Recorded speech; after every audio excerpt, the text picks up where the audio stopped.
Good afternoon to everybody. Hello to everybody here from California, from Palo Alto, where Professor Irvin Yalom is near me and is going to have his teleconference in a form of dialogue, of interaction, interviewing with me.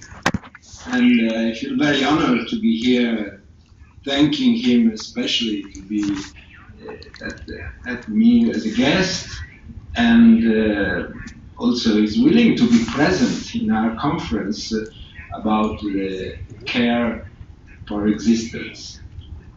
I don't need to present you alone, but at the same time, I feel to say that he's emeritus professor at the University of Stanford University, and he's a psychotherapist of huge experience and skills, and I think he's the one really who is the best to be present in our conference about existence, about life. And he's also especially known for many publications and books all over the world. Some of them especially have been translated into Italian, more recently, let's say. And so I hope that even in our talk today, Professor Yalom will refer to the development of his ideas and work, referring also to all these books, being the author of so many expression of his skills. And so we could have just a very lively experience of his presence in the world, in the world of psychotherapy. So the first question will be to you really to get in touch with the development of your ideas, of your thoughts and skills. How could you see the steps and the development of all that until now in the moment, in the present moment, where you also published very recently your memoir, which is a summary, in fact, of all this development. I'd like to hear now from you and the present of your ideas. Well, we haven't really story. We haven't really rehearsed this, and I'm going to speak quite spontaneously. But what comes to mind right now, I haven't even talked to you about this, but I was thinking, when you talk about existential, let me tell you a story about a patient I saw about 4 or 5 days ago. The patient, I was doing it on a Zoom conference just like this. The patient was in France, and she called me and had written me. She has just lost her husband of 35 to 40 years and her mother, both together in a period of about 4 weeks. And so she was deeply, profoundly depressed. She has no children, and she feels very shaky in the world. And so we had a session and talked about it, and then I decided that I would share something of my own life, because I feel like I wasn't really being helpful to her so far. And so what I told her about was something that I've experienced. Now, I'm 86, and when you're 86, you will find one of the things that's very, very shaking for you is that you begin to lose your friends. If you're lucky enough to outlive them. Well, for me, I've lost a lot of friends last year. I've lost 3 of my good friends in medical school who were my classmates, also in college as well. I knew a couple of them in high school. And as I thought about all these losses that I've had, I began to experience an unusual feeling. And the feeling was that all these things that we did together in college and medical school, we all worked on the same cadaver. In medical school, the first year, you learn to dissect human cadaver or body, so that you learn your anatomy. And so we did all these things together, and now they're all dead. And it occurs to me that I'm the holder of the memories that we had. The holder. I'm the only one who remembers all these things that happened. Well, that doesn't seem too unusual, of course, but it began to disturb my sense of reality in this way. I know it sounds silly, but those things that happened to us felt so real to me. It almost feels that magically someone can open the door and see the four of us working together on the cadaver or joking around. But now I realize that I'm the only one who remembers this. No one else is alive. And it makes you feel something, it's an existential issue. The issue is that we create our world. It's not out there in current reality. All these events are there in my brain, in the crackling neurons of my brain. And so that gives you a very shaky feeling that the world isn't solid under your foot. You are aware of that, of the extent to which you create your world. And so that's the feeling I had. Well, I decided to tell her that, just like I just told you. And it made a huge difference in our session.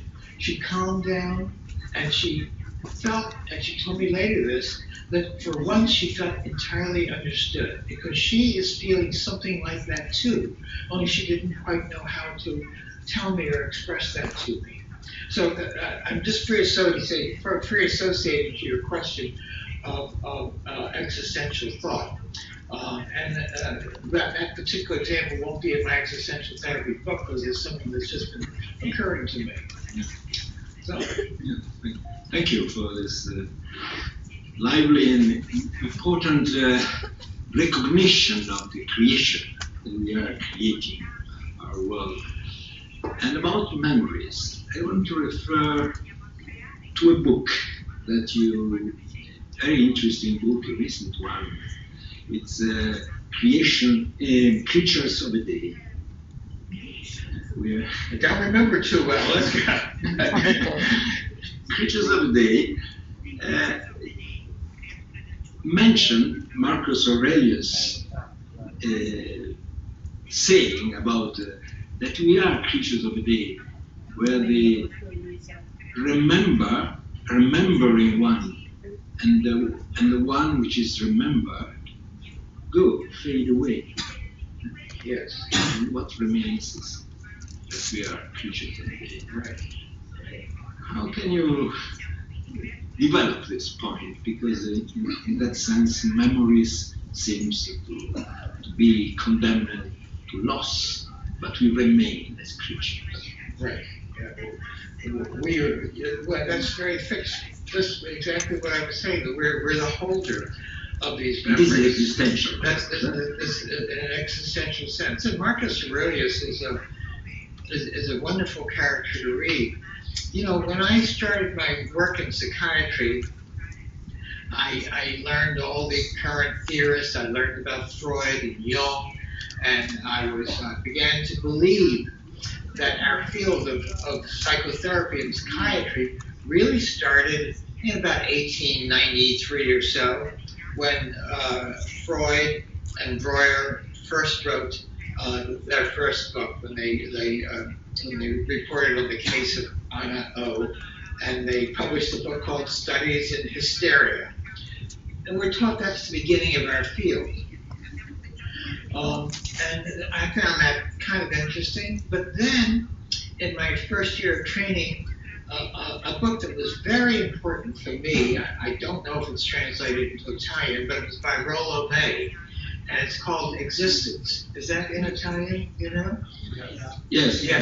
Rollo May is an American psychologist, and he wrote some wonderful essays on existential issues, and he also introduced to America a lot of the European existential thinkers, Binswanger and Geb Stettel, etc. But that was such an important book, and it suddenly dawned on me that our field didn't start with Freud or Jung or Breuer. Our field really began centuries before that in the minds of such characters as Marcus Aurelius and Plato and Aristotle. And I was very interested in Epicurus in those days. He has lots of significance for our field. So actually, our field began a couple thousand years ago. And I decided I had better start learning something about philosophy.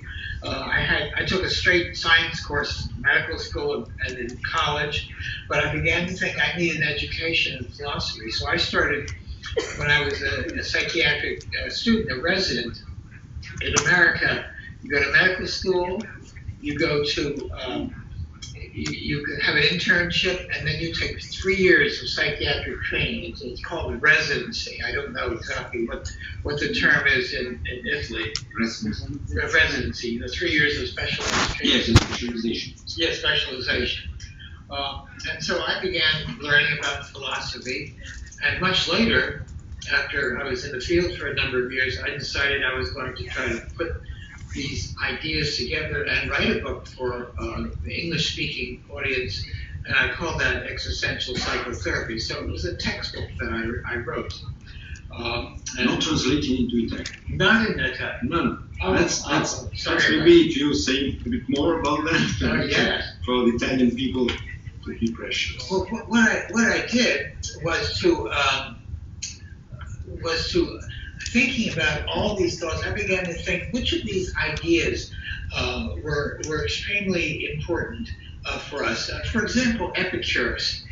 He was very interested in our fears of death, and he had something. He had a school of philosophy in Greece, in Athens, and he was teaching a series of arguments that would help students deal with their fear of death. And he had an interesting idea.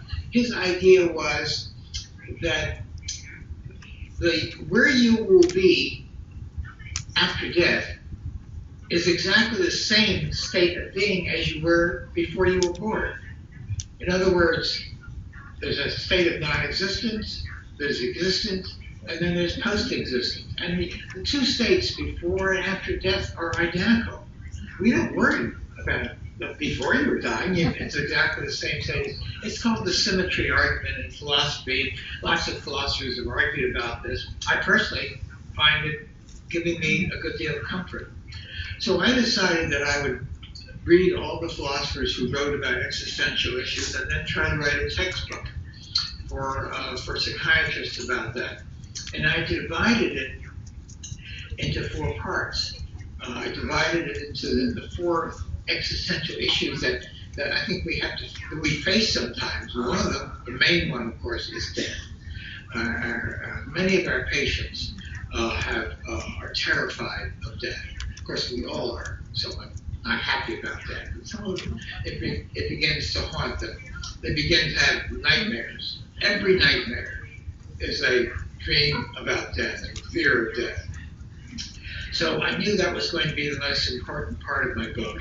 But then there were other existential issues too. Another one would be meaning in life. And of course that was really brought to our attention by Viktor Frankl more than anyone else, the Viennese philosopher who wrote that book. And the writing of that book more or less kept him alive during the concentration camps when he was interned, because he felt he had to give this message to the public. That's a very popular book. Even now, many, many years, 50, 60 years after it was written, he's been dead for a while. But if you look in the American list of popular books for psychotherapists, that's always number 1, sometimes number 2. So the meaning of life would be another existential issue along with death. And then I thought about another one, which would be freedom. And this is more of Sartre's ideas about freedom, the fact that we create our own lives. We have to make choices. And sometimes we have patients who can't make choices. They may be in a marriage or maybe with a partner, and they feel like they can't choose, they can't make the decision to leave. And what they do is begin to behave in ways that causes the other to leave. So they give their choices, their freedom onto other people. Sometimes we give up freedom by choosing a tyrant to rule us, or strong men to rule us, perhaps like Mussolini, perhaps like Hitler. And so we give up our own freedom because it's frightening to us. And the last one is isolation. No matter how close we get to people, how close we get to others, there's a sense of isolation that you can't bridge.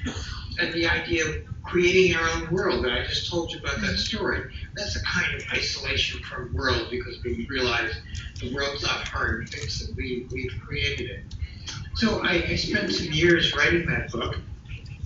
The hardest part for me was writing about death. I thought I would begin to talk to my patients about death, but I didn't know how to do that. I was very unsuccessful. I do now a bit. So I thought that I would work with people who had to talk about this. They had to talk about death because they were dying of a fatal illness. And so for 10 years I worked with patients who had cancer and worked with them in groups of cancer patients, and began to feel more and more useful to them as I began to overcome my own death fears. I also got very anxious, and I wasn't sleeping very well, and I decided I would get myself back into therapy. I'd like to talk about that sometime during the discussion about therapists being in therapy. But fortunately, Rollo May, who had written that book, had just moved to California, so I saw him for 3 years and worked with him on my fear of death. He was about 10, 15 years older than I was, and I'm sure I made him very anxious. But he stayed in there and worked with me on that issue. Well, you mentioned already very key points of your work and also of the work of psychotherapy in general. I would like to ask you, you mentioned Rollo May. I think Rollo May is, even in Italy, is even better known through the book Love and Will. Yes. Yeah. And in fact, you in your 4 points, you mentioned freedom, for example. Freedom, I connect very much, at least as my association, to the issue of willing, of taking decisions. So some really, which is like the last freedom we have, the possibility to choose. And that is a theme, for example, that for us in psychosynthesis we consider very much in the process of therapeutic and in the self-development process of life. So I want to ask, in fact, about, and the second point, which is also connected a little bit about will, the will to meaning, for example, and meaning in life, opens to me also to a little bit to the transpersonal world, the world which is wider than just the individual pleasure principle and more individualistic way of seeing life. So I wonder how you, in your Yalom way, being a psychotherapist, you use this point, the willing and also the opening to the transpersonal, let's say, world. Well, I learned a lot from working with cancer patients all those years. The idea of meaning life often came up in our group. I'm thinking of one woman who had breast cancer. Most of the patients I was working with had breast cancer. First, I did groups of people with different kinds of cancer, but I felt later maybe just a single disease. People felt more comfortable because they were all dealing with the same issues. But there was one woman, she was probably about 55 or 60, and she came to the group week after week, very sad, very much down, dressed in gray clothes, said very little in the group. And then one day, after the group had been meeting for several months, she came to the group looking much brighter, and she was wearing a nice red dress, and was more alive. Her health wasn't any better, but I asked her, well, I see a change in you today, Peggy, that's her name. You know, you look different today. What's happened? And she said, well, I made an important discovery in my life. I've decided that I'm going to model death for my children. I'm going to show them how to face death better than I've done in the past. And so the idea that she now had some kind of meaning in her life other than just simply waiting for death. She was going to teach her children and her grandchildren something about living and how to live gracefully and how to face death gracefully. So that's one thought that comes to me, as you mentioned, the idea of how we find certain kinds of meanings in life. In that book, I described it in another way, where I use the word rippling. I don't know the Italian word for that. But in other words, you make ripples into the future.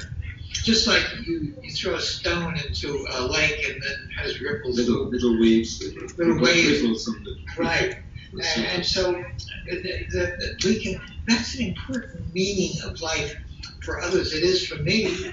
I write and I get a lot of comfort from the idea that some of my ideas will ripple on to others. People I will never see because I may be long gone, but these ripples that have affected some people, they may pass on to other people.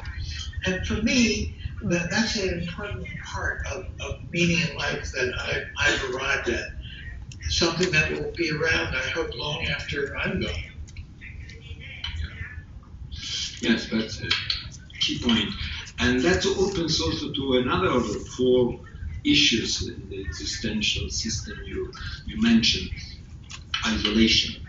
And what you're saying now about the ripples seems very connected to the relationship. Right. So ripples is a way of combating isolation in a way. Exactly. We're connecting with people, but we may not know who they are. We're living our lives that way. And how important, that's the question, how important do you see in the work the focus on relationship? Well, for me, you have your style. Right, for me, that is paramount. That's the most important thing I do in therapy. I don't belong to any particular kind of therapeutic school. I've never been part of an institute in any way. I started off my training by being in 700 hours 4 times a week, 3 years of a Freudian psychoanalysis. But I've never felt that was a very good system for therapy in the way that it was done, where the therapist didn't relate to the patient. The therapist was out of view. The patient's on a couch and the therapist is behind the couch. And the idea behind that, Freud's idea originally, was they didn't rely on a real relationship between patient and therapist. They wanted the patient to transfer feelings that they may have had towards their mother or their father or other figures in life onto this blank screen, and that would be a way of learning about early life. Well, that may be true, but that sacrifices too much. It sacrifices the real relationship between patient and therapist. So I consider that the most important part of the psychotherapy process, how the patient and the therapist relating to one another. There's an important psychologist, I don't know how well known he is in Italy, Carl Rogers. Is he well known? Carl Rogers? Yes, he's very well known. I really love his early work. And Carl Rogers was a psychologist. At that point, when I started training, and that was back in early 60s, psychotherapy was owned by psychiatry. Nobody but psychiatrists could do psychotherapy. A few psychologists did, but if they were going to do psychotherapy, they had to be supervised by psychiatrists. And Carl Rogers was one of the first psychologists who really kind of broke into that scene. But he did a lot of research, and his students did a lot of research. Thousands of PhD dissertations, is that use that word? Dissertations were written. Thesis, yeah, dissertation, yes. Yeah. Writing. Right. And Carl Rogers arrived at the idea that there are three basic important issues between patients and therapists that we have to look at. And one was that the therapist be genuine. And the second was that we have positive, unconditional regard for his patients or her patients. And thirdly, that there be accurate empathy. Those three factors, if studied, and studied in thousands of research projects, are of utmost importance in developing good outcome in therapy. And those things are still true today. And you hear a lot about cognitive behavioral therapy and how you work mechanically with patients. But the evidence for that, they talk about evidence-based therapy, is not as strong as the evidence that you have to have these factors between the patient and therapist for good outcome to proceed. Yeah, very important what you're saying now. And that makes me say another thing. How do you, as you mentioned, Freud and also the psychoanalytic approach, how do you use, for example, consider transference, quantum transference phenomena in this relational aspect? Is it part of also your work? Well, yes, but or in a different way? In a different way. Yes, some patients will respond to me in one way and some patients another way. And I say I'm reading the same group. And I'm reading a group, and different people in the group feel very differently about me. Yet they're saying the same thing. They're saying, all see the same thing, and yet they have very different feelings. In fact, the very first group that I was in, years and years ago, I joined a group, it was called an encounter group in those days.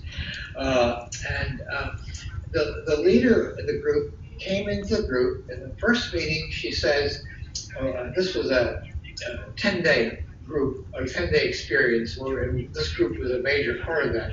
She started the group, and I'll never forget this, is a very important discovery for me. She says, we're going to be meeting for 10 days. And I want you to remember that I want everything we look at here to be focused on the here and now. The here in this group and now at this time. And that was all she said. Nobody knew what she was talking about. How can you have a group that's going to be meeting for 10 days and talk about here and now? We don't even know each other in this group. We've never seen people. So some people got very angry with her. And they said she wouldn't say anything else for a long time. Some people say, oh my God, what a terrible leader we have here. Some people would say, well, I kind of like her. Some people would say, I'm upset with all the silence in this group. And other people say, well, I like the silence. I can kind of meditate. And I think she's a kind person. So what I discovered then was this very, very important point for therapy, and group therapy, and also individual therapy. The point is that what happens in therapy, either in a group or in individual therapy, is a microcosm of the patient's life outside the group. In other words, we have one stimulus. The therapist says this in the group. We have 10 different responses to that stimulus. Why is that? There's only one possible answer to that riddle, which is that we are tapping into 10 different inner worlds. And so if we can begin to examine why this person feels this way and why this person feels this way, when they're saying the same me in that group, for example, if I'm the leader, well, we'll begin to learn about how that person relates to other people in their real life. And so that's why in a therapy group, I've done a lot of group therapy and wrote a textbook on that, I do much of the work talking about what's going on between the patients in this group and the patients in me. I'm much less interested in having people talk about their wives, their husbands, their bosses, their parents. we don't need that, because if we work on what's going on between the two of us, we are working on those other issues as well. Plus, it's much more real and alive because other people can see what's happening there. So I work in the here and now on the relationship in a group between the members of the group and me. And individual therapy, I work in the here and now as well. I do a lot of work on what's happening between me and the patient. I rarely go through a single session without looking at that. At some point, I might say in my session with the patient, can we talk about what's happening here today between you and me? How are we doing today, you and I? I asked that patient that I mentioned to you a little while ago who lost her mother and her husband towards the end of the session. I say, how do you feel about our session today, about the work she's doing? And she said to me, well, after you told me the story of losing all these friends, I feel much closer to you. I have much more feeling that you can understand me.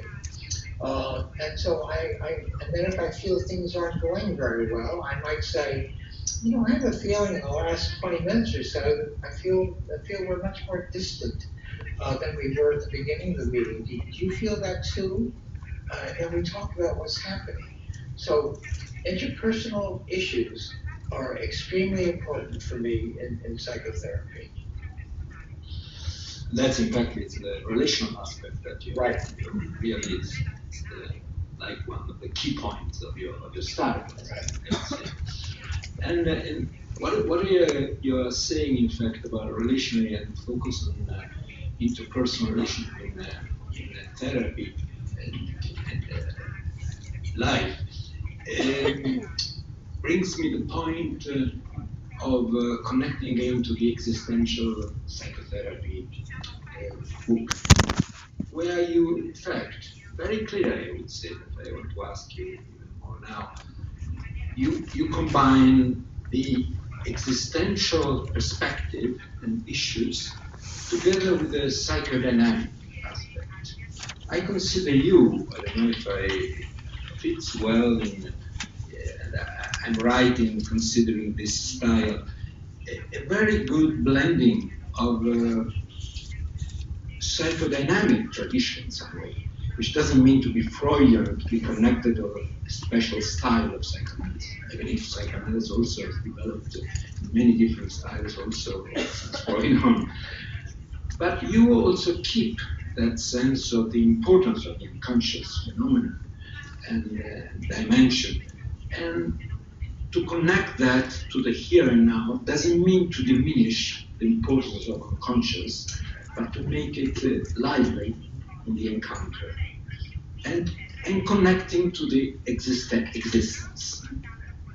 Do I get the point, or can you develop a bit more? No, I think that's true. I do. Certainly in the early part of my work, certainly the 10 years or so I worked basically in group therapy and wrote a textbook of group therapy. I'm working much more on interpersonal issues, what's going on between you and me.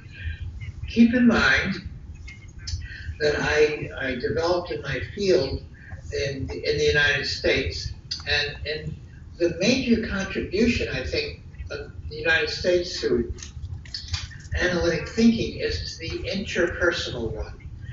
Freud was interested in the unconscious, and what's more, especially in the unconscious feelings that might be there towards parents in the early stages of life, and how these continue to haunt us throughout life, and he's perfectly correct about that. But an important contribution that came from the United States was the interpersonal mode. And there, when I started my training, there were three important American theorists that we studied a good bit. I don't know if they're known at all in Italy or continental countries, but the major American figure was Harry Stack Sullivan. Yeah. So Harry Stack Sullivan wrote, he's a terrible writer, and you don't ever want to read his work, but read about people who write about his work. Harry Stack Sullivan focused very much on, yes, the important first 2-3 years of life, but I want to look at and interpersonal relationships throughout the life cycle. Who are the friends you had when you were children? Who are your best friends, your chums? You know, the effects of people now. So Sullivan began to call attention to that. And so did two important European theorists. One of them was named Karen Horney, Horney. I think I read her work and underlined it more than anyone else when I was an early student. She was originally from Berlin. And the other one was Erich Fromm, also a German theorist.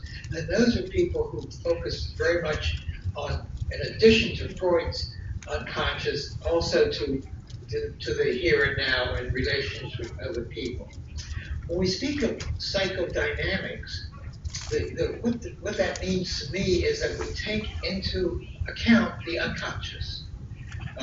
We look at interpersonal issues, but we also look at issues that are unconscious, and they blend together because unconscious issues may relate to the way we can't stand authority, or we're very frightened of women or men. So, I use them together.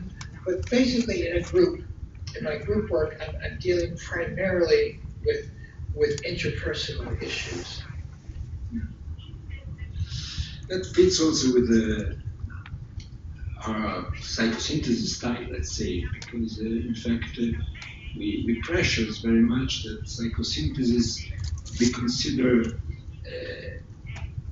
a line in psychology, developmental lines in some way, which comes from the psychoanalytic root and then psychodynamic aspect, but then integrate and synthesize that in the present of the encounter with life, and so the existence, in fact, and also the connection into the future about potential that you have, creation, that's the part of the development.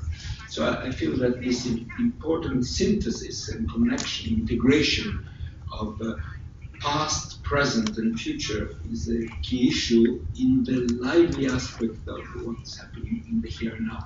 Because sometimes in a humanistic perspective, and I dare to consider you a humanistic also aspect, very much. I'll take that. But sometimes when we speak about the here and now, it seems that it's all conscious. Right. It's all here and now, so much here and now that we forget roots and past, and also what is not yet developed, but is potentially new, which is the future.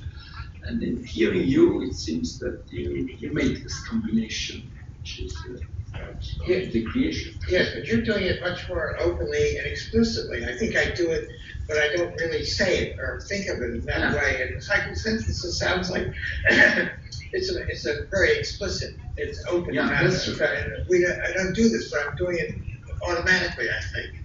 I work on those issues. You know what Joe, the founder of Psychosynthesis, said sometimes when we mentioned to him some other people and authors, he said, this person is doing psychosynthesis without naming. Sure. Not knowing it. Right. I mean, perhaps partly you are also that you're right. But what you are doing, what's happening, it seems similar to that. Well, let me give you another little story that I've been since I. Oh, you're such a great storyteller, so you need to. Okay, so I just finished a book, which I don't think is out in Italian yet. It's called, in English, Becoming Myself. It's a memoir, story of my life and my development in psychiatry. So I had a patient, it's about 6 weeks ago. And the patient, she was a very wounded individual. She had been sexually abused by her father and one of her father's friends. She was about 25, 26. And she had been in therapy she had been going to, that was an early addiction to opiates. And she had been constantly under treatment for her addiction and for her abuse, and had gone to year-long camps in the wilderness that they had to try and cure people of their drug addiction. And so she said, I spent more than half my life in therapy, etc. And I told her that that I think she needed a lot of help, and that I personally could not work with her. I'm too old. I only work briefly with patients. Now, she needs to be with someone who's going to be with her for some number of years. I said, here's the best therapist I know in my area. Mm-hmm. And I also caught her attention by saying to me, you know, I'm really surprised that you've had all these difficulties in life and yet you've had so little therapy. Why aren't you taking care of yourself? And she says to me, aren't you listening? I just told you I spent half my life in therapy.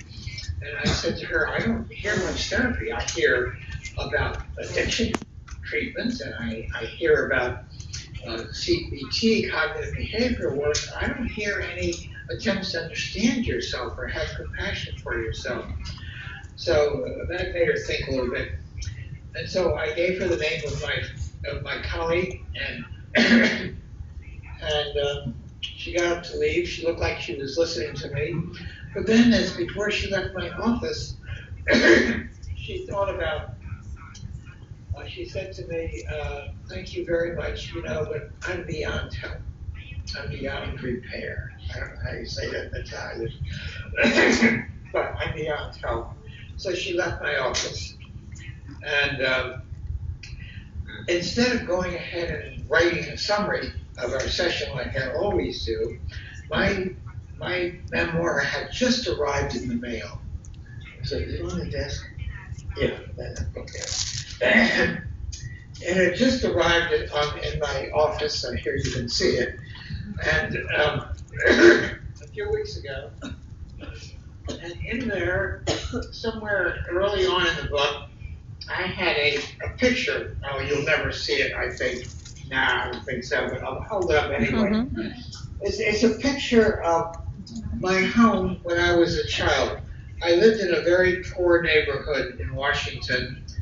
My parents had a grocery store. Their neighborhood was Washington, D.C. was segregated, as was all of America then, into black sections and white sections. The store was in a black section. I was the only white child in a black section of town. I was the only Jew in a Christian part of town.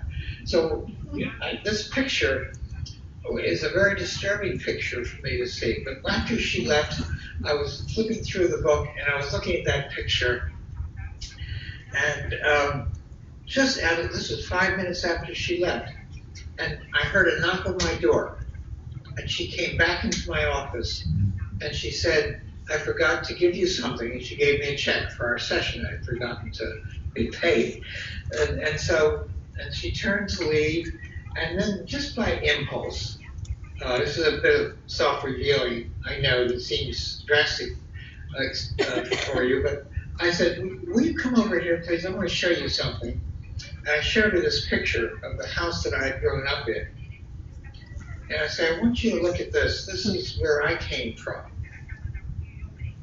And my intention was to say to her, so I got out of this, and you can too. But I couldn't say it. I began to get very tearful. My eyes started with tears. All I could say is, this is where I came from. And she looked at me and she nodded.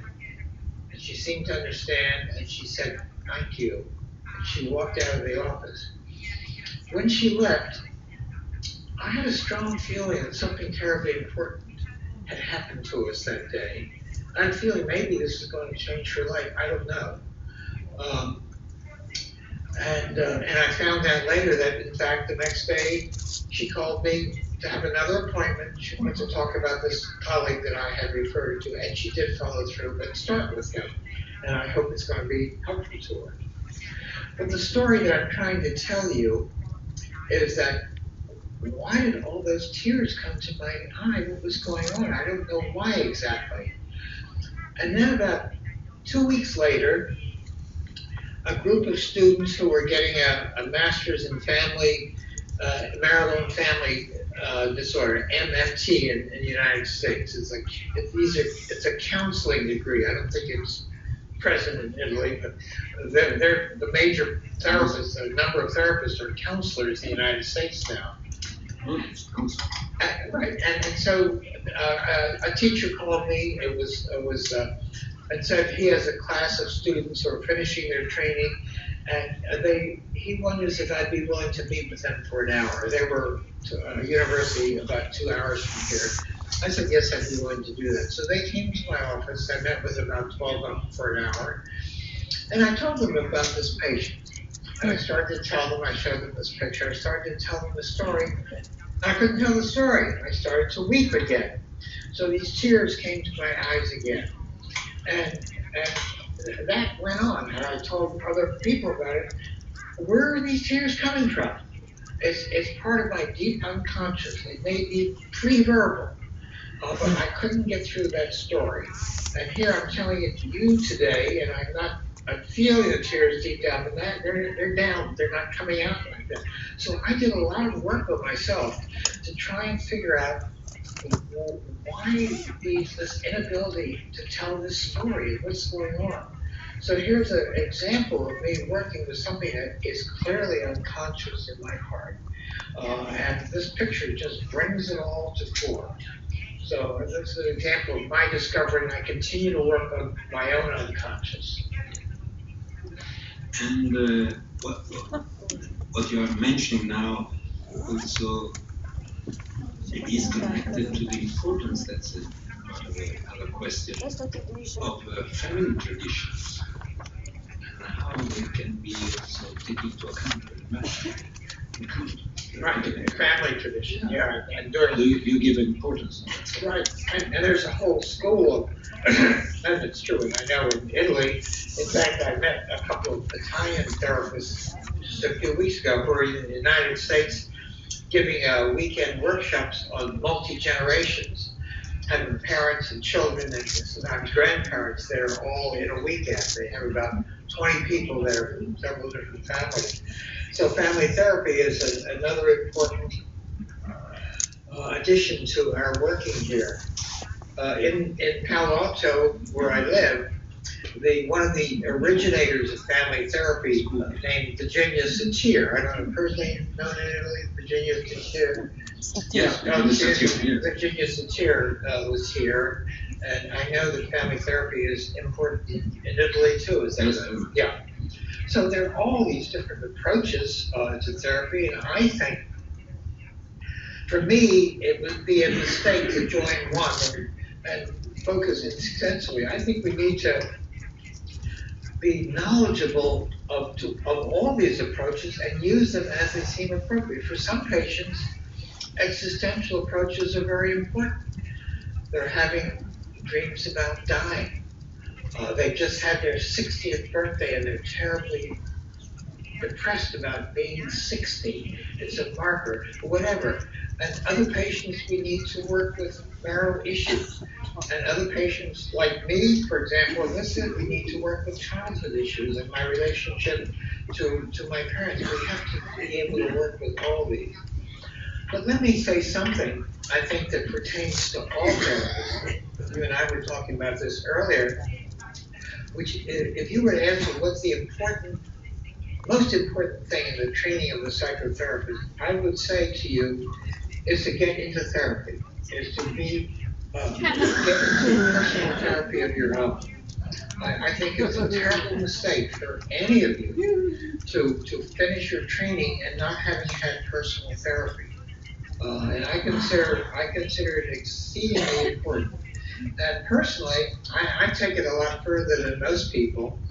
I think you need to be in therapy several times.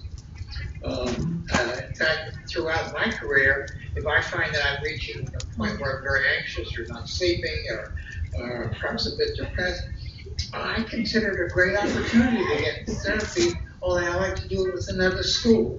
I got into therapy with a Gestalt therapist for a year, and that told me a lot more about what the Gestaltists are offering.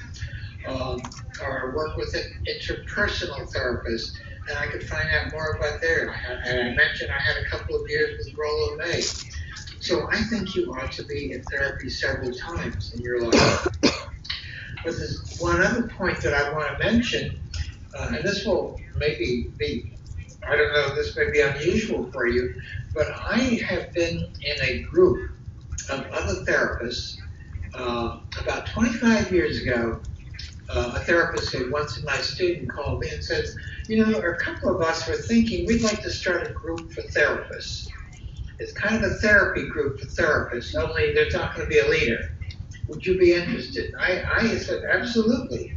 So we got together about, I think there were 9 of us to start with, and we've been meeting for an hour and a half every other week for 24 years. We never miss a meeting. And it is a therapy group, and I'm not the leader of that group. I'm one of the members, and people come in there, they talk about issues in their life, they talk about patients, but generally it's not a case discussion. They'll talk about patients with whom they're having strong feelings, and they need some help. What are they doing wrong here in this therapy? So I would hope that some of you might consider this. It's very simple to do. Get together with 2 or 3 of your friends that are maybe graduating when you're graduating and say, let's have a group where we can all talk together. It's confidential. This is the first time in 25 years I've talked openly to others about this group, and my members have given me permission. The reason they've given me permission is we've all found it so valuable. We're all getting old together that we want to tell young therapists about this so they will form such a group. So I would urge you all to consider getting into a group where you can talk about yourself honestly and confidentially. Yeah, that's a very important point. And I want to relate now again to a book of yours, which I love. It's been translated into Italian, the one has been translated. And it's When Nietzsche Wept. In that, quando Nietzsche ha pianto, in that book, you touch the point of this fiction of the relationship with somebody who, as a patient, might become the therapist. And that I feel it's a core issue of your interpersonal style. Well, Can you say more? Yeah, let me tell you about that book. First of all, some background to this is that when I was young, I loved literature. I read novels always. In fact, to this very day, I read myself to sleep every single night. It's like my sleeping pill, reading a novel. And I'm always looking for good novels to read. Last night I started a novel by an English writer named Joseph Conrad, a novel called Nostromo. I'm always reading novels, and I felt when I was in adolescence, the very best thing a person could do in life was to write a novel. But I couldn't do that for my generation, a generation of immigrants. I never knew anyone who was a writer. You had to join the American society by being a doctor or a lawyer. And all my peers that I knew, wanted to go to medical school, so I became a doctor. But in the background, I always wanted to be a writer. And so as I went along in psychiatry, I wrote books of stories. One was called Love's Executioner. I don't know which had been translated into Italian, but that was a very well-read book. It was a bestseller in America. It's a story of 10 stories. But I was writing this as a psychotherapist. I was writing this as a teaching exercise. Stanford was paying my salary. I had to be a teacher. So these were meant to be teaching tales. And my group therapy textbook, I think, has been successful because there are 20 or 30 little stories in there And a lot of the students have said to me they'll put up with a dull book because dull theory, because they know there may be a little story coming along on the next page or two. So finally, I got to the point where I decided I want to make the big jump and write a novel. But from the very beginning, I meant this to be a teaching novel. I said it in 1893, and I wanted to take my students back to the beginning of psychotherapy. I went to the factory where therapy was made as a way of teaching them more about psychotherapy, because that was the time that therapy first arose in this country. And I had been reading Nietzsche quite a while, and Nietzsche, of course, is partly Italian because he spent the latter part of his life in Italy, it was in Torino. And Nietzsche interested me tremendously because so much of what he said had implications for therapy. So I thought I would play with this idea. What would therapy be like today if it were invented not by a doctor, Freud, by a philosopher, Nietzsche? So that was the idea I was playing with. And the plot that I began to manufacture, I would have liked to have Nietzsche be in therapy with Freud. That would be perfect. But the years didn't work. When Nietzsche needed therapy most, when he was openly suicidal, his letters talked about suicide, it was about 1893, Freud was still a medical school. Freud was a medical student. I couldn't have Nietzsche see. When Freud finished medical school and he was a psychiatrist, Nietzsche had become demented, and he was in an insane asylum and died there a few years later. So it couldn't happen that Freud could treat Nietzsche. But I had Freud's teacher, Breuer, be the therapist for Nietzsche. But Nietzsche was a very arrogant man and a very brilliant man. There is no way he is going to open up to a therapist or put himself in a therapist's hands. And so the first part of the novel deals with Breuer trying to be a therapist to Nietzsche. Nietzsche would have no prayer. And then Breuer had a brilliant idea. He said, well, no, Nietzsche, I want you to help me, please. And he had been treating Nietzsche for his physical illness, so Nietzsche felt, well, he had to return the favor. And Breuer's idea was, well, I'll be the patient, Nietzsche, you be the therapist, but then slowly I'll make the switch and I'll turn it around. And I'll become the therapist and you the patient. So that was the idea. The source of that idea, maybe in some part, was a novel by Hermann Hesse called Magister Ludi.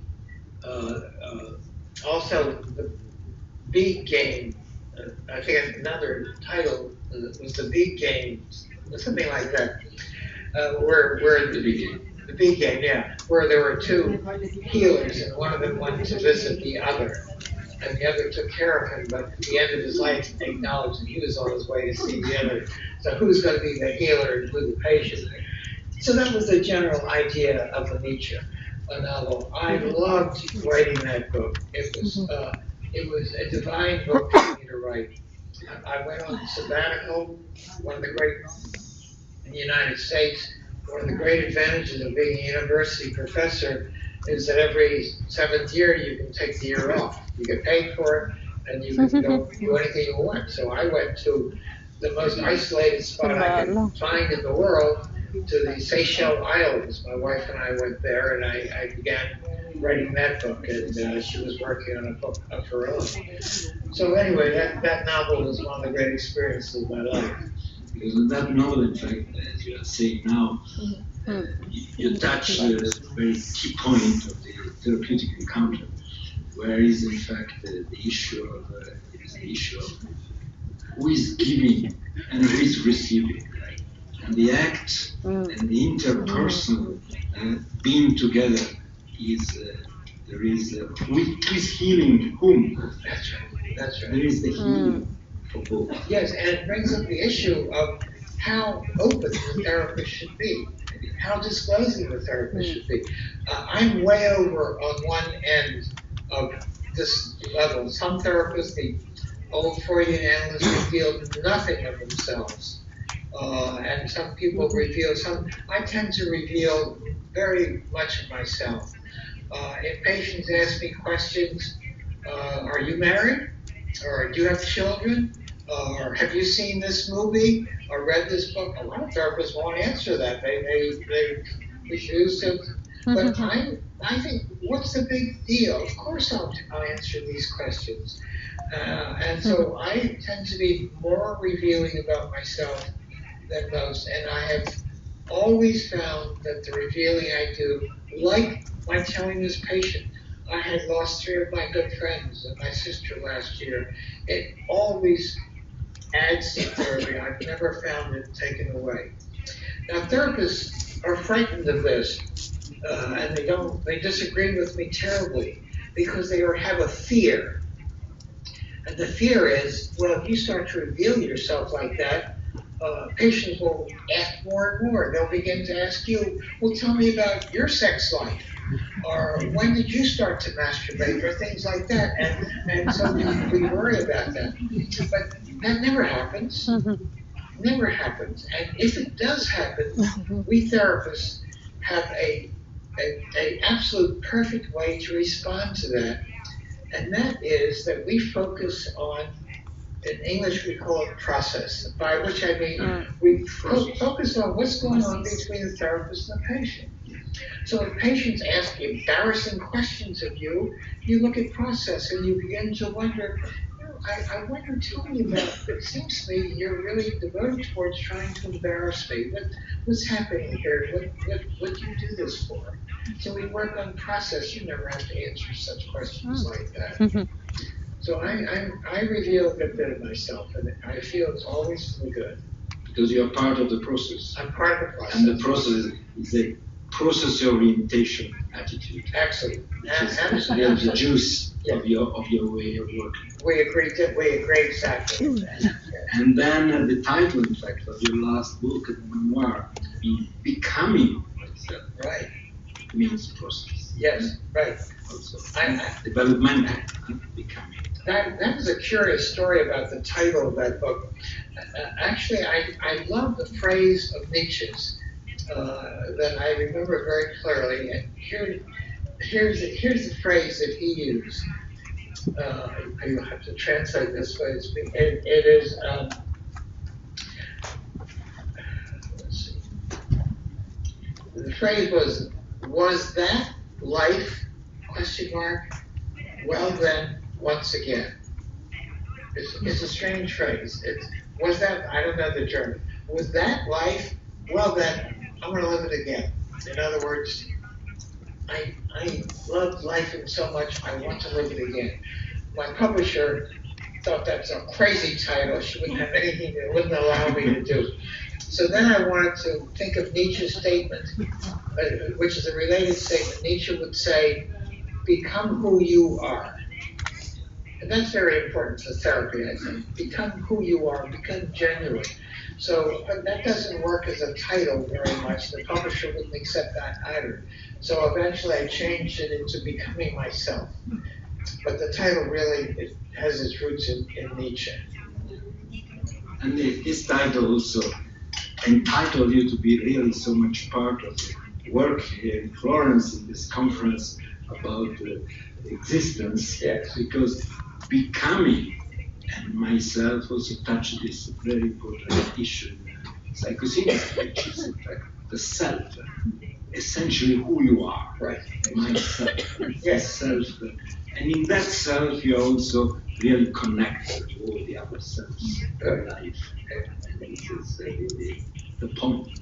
Exactly. To be related. And at the same time to be so unique yourself. Right. And be part of this process. Just the last Oh yes, we need to finish. Because there is time now for some questions for the audience. And I have perhaps a very last question, but there is time I come after policy. So thank you anyway for beautiful points you took.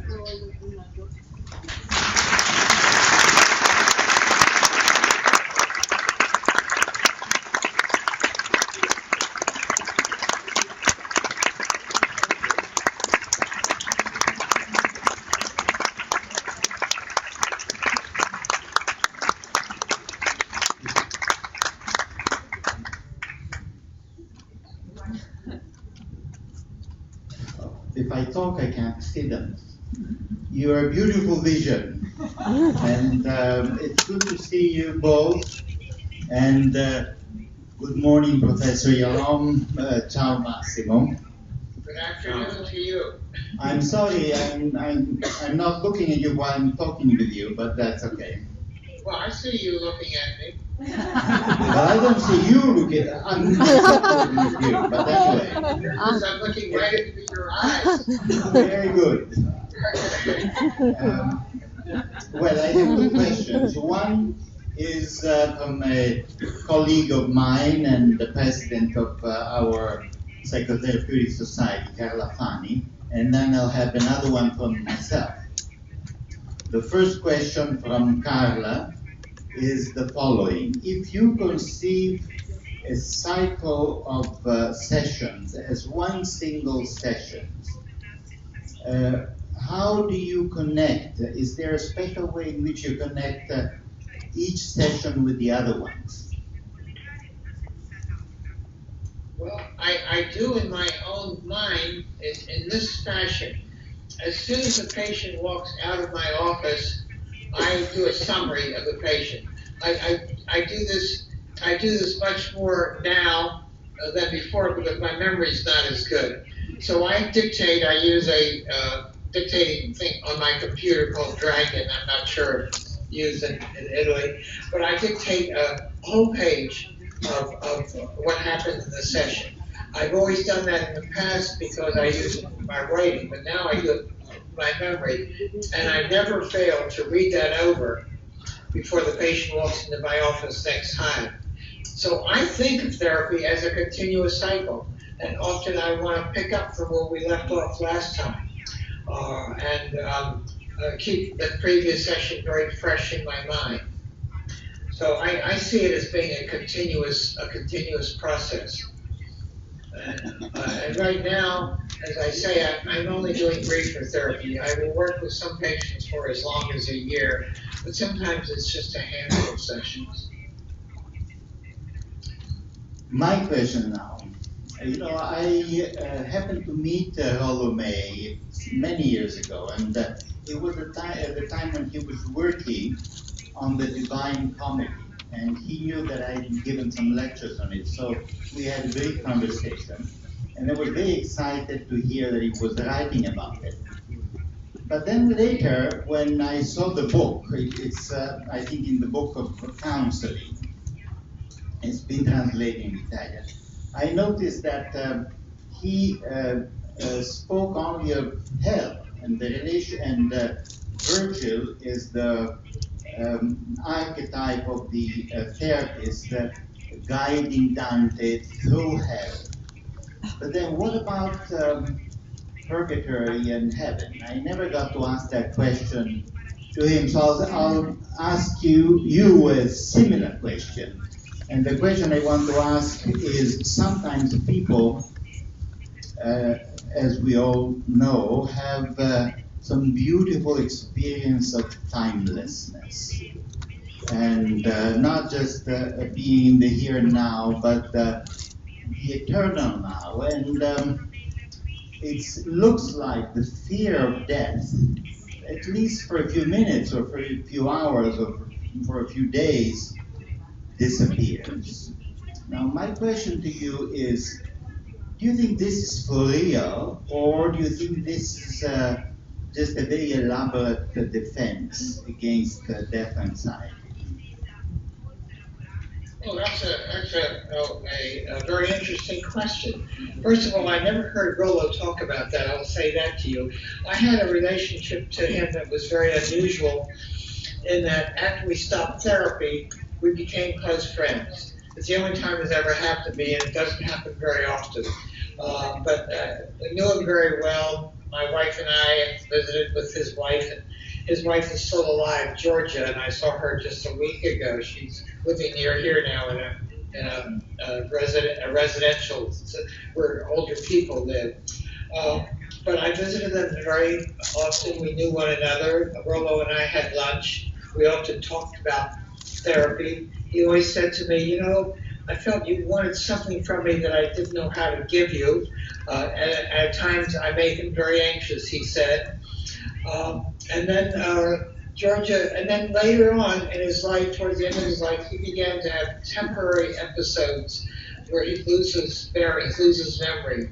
In English, it's called TIA, transitory ischemic. That means a lack of blood flow accident, where he'd be very confused. They'd call me, and I'd come over and spend a couple of hours with him. So I became the therapist for him in a way.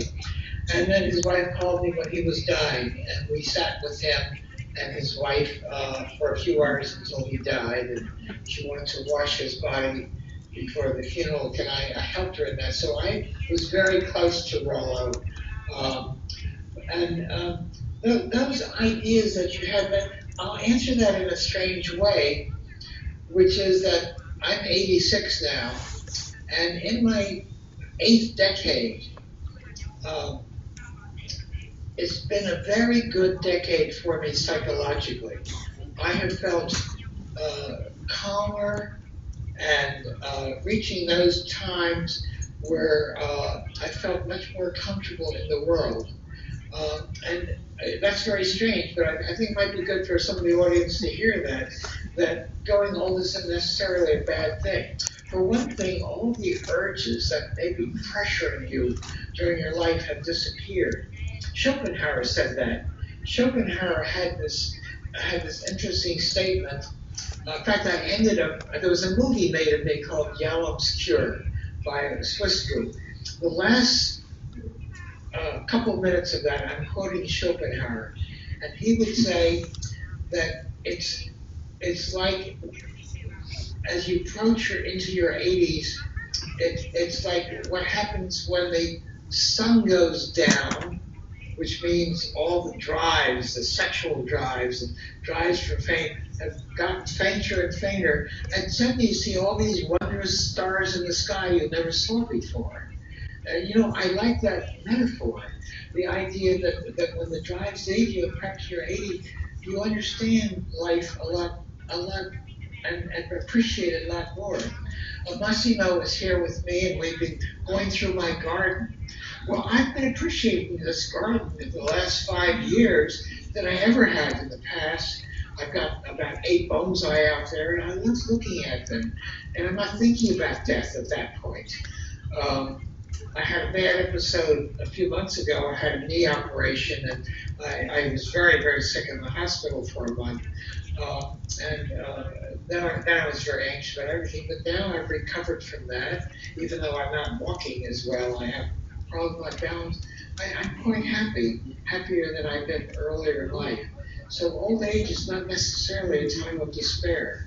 It can be a time of the ambitions are not pushing me on, not being pushed to do certain things in life. I look back on my life and I have few regrets. In fact, I'll answer your question in a different way. I ask much of my patients this. I ask, what are your regrets in life? Could you possibly imagine coming back to see me in a month and you'll have had a regret-free month? What would that be like? You see, so I'm in a regret-free state right now. I think I've done the best I could in life. I feel I don't have any strong regrets, and if I did, I would try to address them right now. So it's not a bad question to ask a patient. Can you imagine living without regrets? What regrets do you have that you built up over the last week or two? And is there some way to live without them? So that's the best answer I can give to your very interesting question. That's a wonderful answer. Thank you, and please know that many of your ripples are coming our way and will keep coming our way for a long time. I think that we have next question. This has been La prossima domanda. you haven't been introduced to Professor Yalom. Irvin has been one of the direct pupils of Sajoli and is also a therapist. Very glad to meet you. This is another one. Yeah. Good morning, Professor Yalom. Good morning, Massimo. Maybe at the beginning, a little reflection. It looks like in the current cultural context, symptoms focused psychotherapy and the vision of psychotherapy as a technique, as a tool to treat the patients is always more popular and requested by patients and maybe chosen by professionals for their training. My question is how and what is the role of existential psychotherapy and of psychotherapeutical approaches in nowadays in this context? Thank you so much. And I always worry whenever I give a conference, people ask me about the future of our field because I'm not keeping up with it, and I'm a little worried about it. But I've seen changes, major changes occurring in our field, like very few people have seen because I'm so old. I have been really engaged in the field. It's changed in so many ways. For example, when I started, the field of therapy was all psychiatrists, and now very relatively few psychiatrists. If I want to refer a patient for psychotherapy, we should see a psychiatrist because there's possible medication involved, but also therapy. I have to find someone who's got white hair or no hair like me, because only the older ones really have had good training in therapy. A lot of the younger therapists now are not getting much training in psychotherapy, younger psychiatrists. So that's one change. Another change is when I started doing in the field, and like I was a resident of 12 people, they were all men, and now they're all women. You know, almost all of our, 90% of our psychiatry residents are women. The great majority of therapists are female now, not male. That's another change. And of course, the change that you're referring to is the rise in our country, at least, I don't know about Europe, but of cognitive behavioral therapy, where they're trained to put patients in this cognitive behavioral mode where you use certain formulas and help the patients cover without doing a real investigation of their deeper unconscious feelings or the relationship to the therapist. And many therapists have to go out and get jobs, and they get it in agencies which are assigned only a few therapy sessions. So they're not able to do the kind of therapy that I'm suggesting. I'm very worried about that. I'm worried that the therapy that we've learned and can appreciate is going to vanish in the future, despite the fact that there's all this talk about evidence-based therapy. And I'm trying to say the best evidence-based therapy is to work with the relationship with the patient. So your concern is the same concern that I have. I don't have an answer for it. It's financially driven. It's economically driven. But there'll always be patients who are curious about themselves, that want to change the way they're relating to people. And I'm hoping that these patients will always find good therapists to work with them. Thank you so much.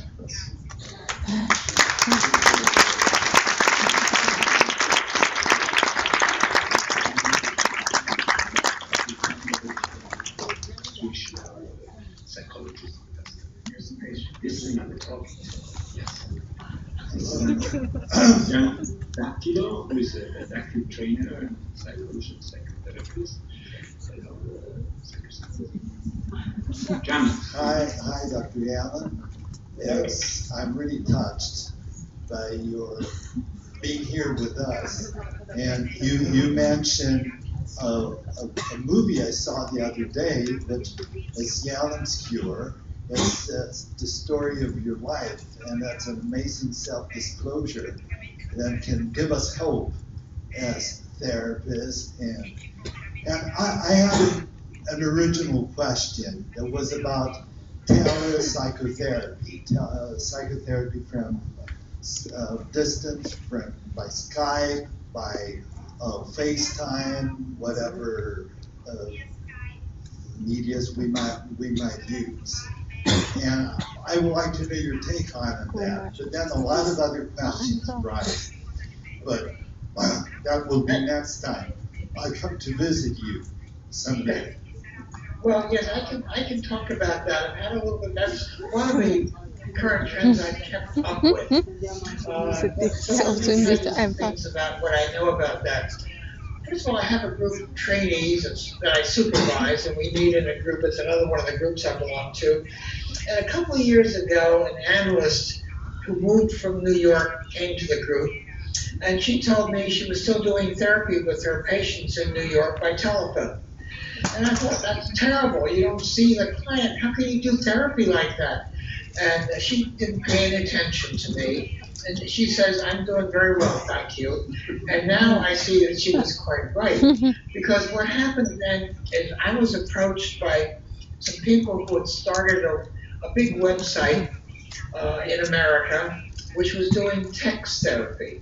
In other words, they were therapists, and the patient and therapist were only doing texts to one another. And I'm saying, this is crazy. How can you do therapy this way? But it got larger and larger, this company. And now it has 1,000 therapists working for them. And I've been supervising one or two of them there. And what they do is this. The patient pays by the month. It's very inexpensive. And they can text their therapist every day. And the therapist will answer, not right away, maybe 4 hours later. And yet, as I talk to them about their patients, it is slowly dawning on me that their patients are getting something out of this. They're not getting what I do in therapy, but they're getting something. And they also offer, they can not only text, but if they want to pay a little bit more, they can have phone sessions with their patients. And if the patients want to pay a little bit more, they can have videos like we're doing right now. So I thought, well, what's going to happen is that they do this texting, and then patients will go and have phone sessions, and then the patient will graduate to where they're doing face-to-face on video like this. But that is not what's happening, because a lot of the patients, the younger patients, prefer to text. They've been texting since they've been children, and they're used to it, and they like this kind of content. So that's one thing that surprised me very much. Another thing that surprises me is that sometimes the therapist will say something to the patient that's very important. The patient will print it out and put it in their kitchen on the refrigerator so they see it when they pass it. It's something the therapist says that is. Another thing that happens is the patient may wake up in the middle of the night in panic, and they write their therapist right away while they're having a panic. The therapist is not going to read it right away, they'll read it several hours later, but still there is a sense of you being in immediate contact with your therapist. So that was sort of interesting. And lastly, they can go to look at their whole therapy since they started. Well, here's what I was saying in the beginning, and here's what I'm saying now. They have a review of their therapist right in front of them of their whole therapy. And for the supervisor, me, I talk to the therapist, I don't have to take their word about what happened in the last therapy, because I see the whole therapy in writing. So I can see it. It's a much more reliable way to do therapy. I don't have to trust the therapist's memory for what happened. So there are these unusual things that show me that well, there's something to this after all. And it's exploding like wildfire around the world. In China, it is enormous. I gave a session in China a year or two ago to therapists, and they were all watching from their various sets, people who just, and they sent me a picture later of how many people had watched this session with me, and the figure was 190,000. And I can't believe it. I'll show you the picture later on. I can't believe that that would have happened. So these companies in China are huge. So I think this is something that's going to happen in our field. It's a change, but you know, it's funny. The company that I've worked with a little bit, I keep talking to them about keep working on your relationship with the patient. And so it's very dependable. But a lot of these patients who are doing text therapy are there's more focus on the relationship than there might be if they were sitting face to face and doing behavioral. So that's an interesting paradox as well. So that's a face in the future. I can't say that I entirely like it, but I think it's not going to go away. Yeah. Well, just one more little thing, because occasionally my patients that I see in a visual normal therapy and normal session, they happen to text me maybe during the night, and of course I don't reply right away. I wait next morning, but I never charge them for a text message. What's your take on it? Should I charge them or not? It's a very Jewish question. I would not, because it's more than a minute or two. If you had to answer that, then I would say that. But I would say that because I think it gives them a lot of security, especially if they're terribly anxious at that point, and it may help their anxiety at that point. I would think that. The issue comes up. I do a lot of therapy by Zoom or Skype, and right now, at least half the patients I see are by Skype. I didn't like the idea of this at first. In fact, I refused to do it. But somebody called me, and they were in the middle of I won't mention the country, but an Arctic continent. There wasn't a therapist within 500 miles. So I thought, I'll try it out. And I worked with her for a year, and I found that she had done very well. And so now I'm perfectly fine about doing video therapy. And about half the patients I see are elsewhere in the world, in South Africa, in Australia, I've had a couple, in Turkey, in UK. So I'm comfortable doing that. And in Italy, I'm seeing someone in Italy too. Now, so I'm perfectly comfortable. The language problem is, of course, I can't see anyone who's not quite fluent in English because of the subtleties of speech. It's necessary for me to understand that. I might ask you for a session. Thank you very much. It's very useful. We are at the end with the time, but there is another one. Very commit the conclusion, psychosynthesis. Yeah. Another one of the Yeah. And one of your readers. So I have two questions about writing. So it's quite connected. I didn't know about text therapy, but it's quite connected with what you said already. First question is, if you ask your patients to write, what do you ask eventually? What do you ask to write? Is autobiography or a journal or fiction? What? I don't often ask patients to write, but I haven't had experience with that. Once I did a book, is it out in Italy? Every Day Gets a Little Closer. It hasn't been translated. Has not. Well, this is a book I wrote with a patient, not been translated into Italian. In English, it has a bizarre title. It's called Every Day Gets a Little Closer. It has to do with a Buddy Holly song called Every Day Gets a Little Closer, but that's not the point. The point is I worked with a patient in a group, and then she couldn't come to the group anymore because she had gotten a job where she worked in the evenings.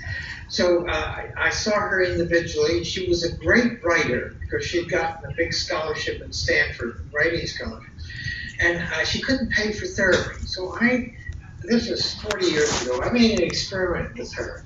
I said to me, instead of paying me, I want you to write a summary of our session and give it to my secretary. And I will do the same thing. I'll write a summary and I give it to her. And every couple of months we exchange. I read hers, she read me. And then years after we finished, we both worked for a year, I used to use this to teach my residents, teach students. And they began to be very interested in this. My wife said, it's like an epistolary novel, a novel that consists of letters. So she edited it, and we published it as a book with my comments and patients' comments. And it's a very interesting book that I wrote, and I hope someday it'll be published in Italy.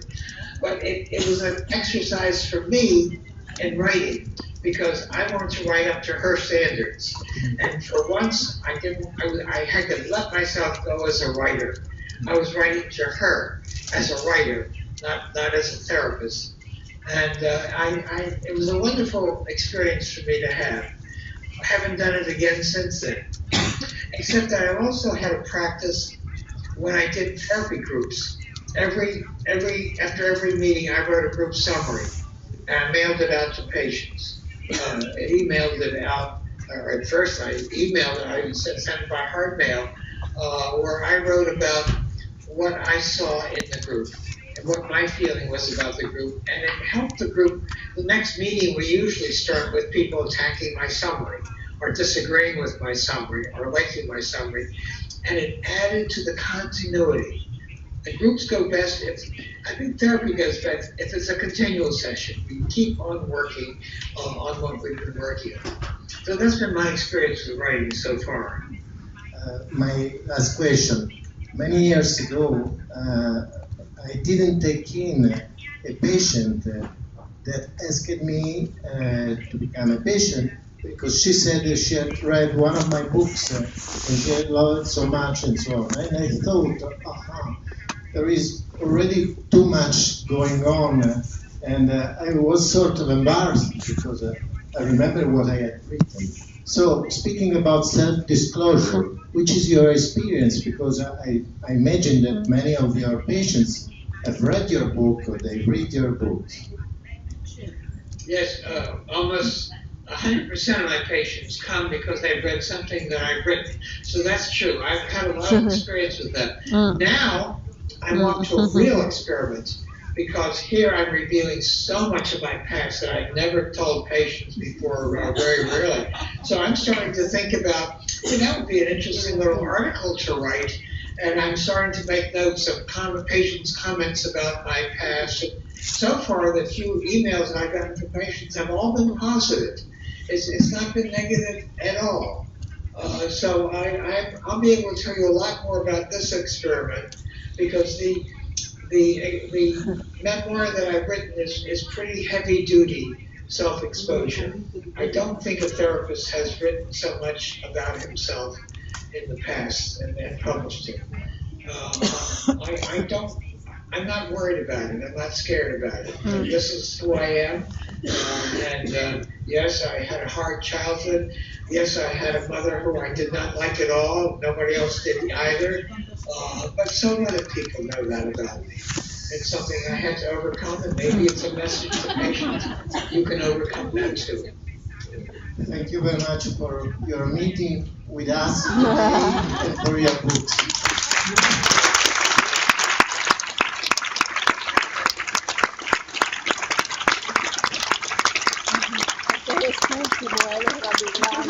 Interessante,